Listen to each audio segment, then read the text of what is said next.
Так, ну, вчера мы провели очередную отчетную выборную конференцию Всероссийской Федерации массрестлинга. Выборы нового президента и нового состава единогласно по предложению Акимова Александра Константиновича президентом Всероссийской Федерации на новый отчетный срок на 4 года избран Гуляев Михаил Дмитриевич, министр спорта нашей республики, который дал свое согласие. Я считаю, наверное, самый такой ответственный момент, когда федерация должна обозначить и начать свою работу, основываясь на региональных федерациях.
Одиннадцатый раз проводим чемпионат России, но в этом году впервые проводим официальный чемпионат России, который входит в календаре Министерства спорта России. 25 февраля этого года мы прошли аккредитацию Всероссийской Федерации по массрестлингу, и сегодня мы имеем право проводить официальные чемпионаты России. Сегодня в чемпионате России участвует 114 спортсменов с 16 регионов. Участвует олимпийский чемпион по прыжкам в высоту Андрей Сильнов. Мы уже видим, что появились хорошие спортсмены в других регионах, становится все больше регионов, которые хотят заниматься этим видом спорта. И я думаю, хорошие перспективы у этого вида спорта.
чемпионат прошел вот на высшем уровне, как бы официальный чемпионат России.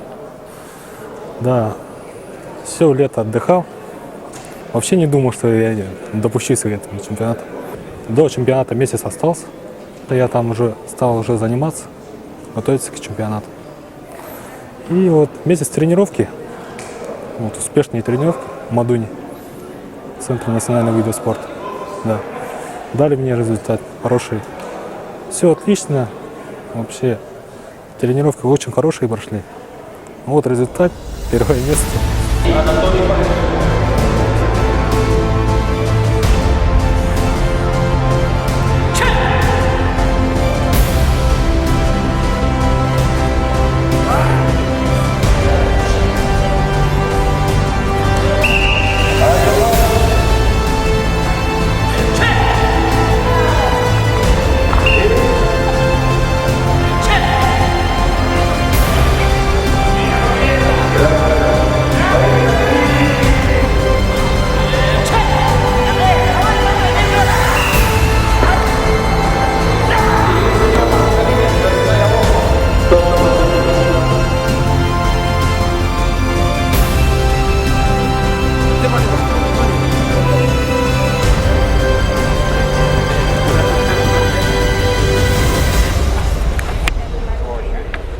Соревнования первые всероссийские проходили на высшем уровне. Я, конечно же, рад победой. Как говорится, нету слаще победы, ничего. Соперник у нас знаменитый Анатолий Баишев, легенда масс-рестлинга. Его все почитают, все любят. Вот. И два очень сильных пауэрлифтера будет, тоже достойного.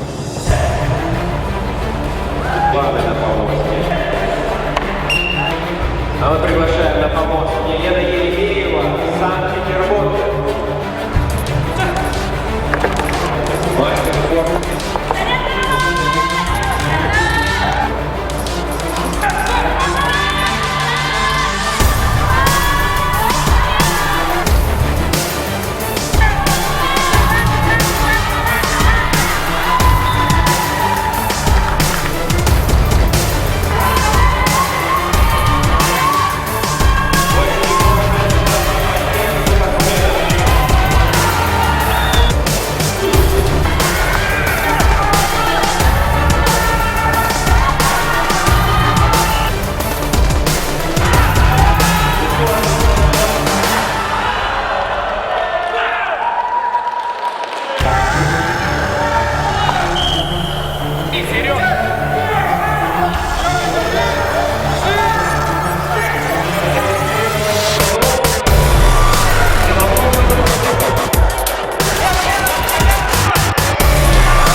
Я считаю, что масс-рестлинг вообще сделал очень большой шаг в своем развитии.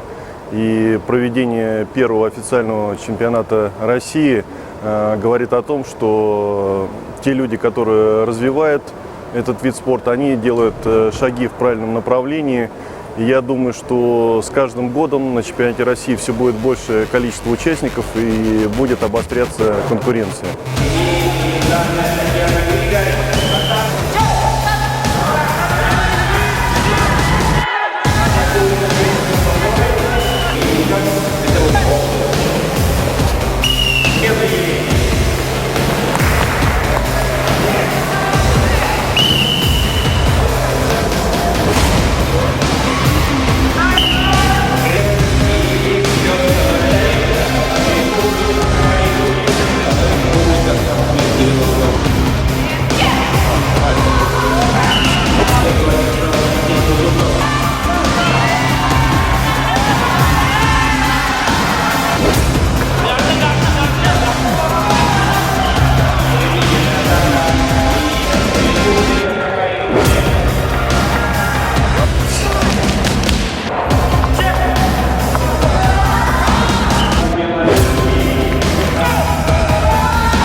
соперники очень достойные. Все хорошо. Готовлюсь к кубку, воспитанников готовлю своих. Поэтому очень напряженные тренировки продолжаются и будут продолжаться. Организация первого чемпионата прошла на высшем уровне. Все очень красиво, достойно. Прекрасный зал, дворец борьбы имени Ярыгина. Естественно, борьба была сильная, серьезная. Нужно подходить к таким соревнованиям более тщательно. Пользуясь случаем, хочу поблагодарить весь организационный комитет, Минспорт Российской Федерации, представителей Республики Саха-Якутия, поблагодарить президента Всероссийской Федерации Михаила Дмитриевича Гуляева, Колотко Николая Александровича, Томскулина Кентиону, Иннокентьева Григория Юрьевича за большой вклад и за подготовку в организации этих соревнований. Значит, к судейству, конечно, как особых претензий и в целом, значит, по работе судейской команде, считаю, отработала удовлетворительно команда судейская. Значит, по итогам этого чемпионата Российской Федерации, значит, будет сформирована сборная команда России, которая представит страну на втором этапе Кубка мира в Армении, который пройдет в октябре месяце, примерно через месяц. И, значит, конечно, будут учитаны результаты для формирования сборной команды страны на следующий год, значит, в рамках которого будет проходить чемпионат мира. И, значит, конечно, сейчас борьба, значит, усложняется во многих весовых категориях, появляются новые имена, новые чемпионы, новые призеры чемпионата. Значит, с введением в официальный статус признания Министерством спорта России Федерации как общероссийской, значит, разработаны нормативы вплоть до мастера спорта международного класса.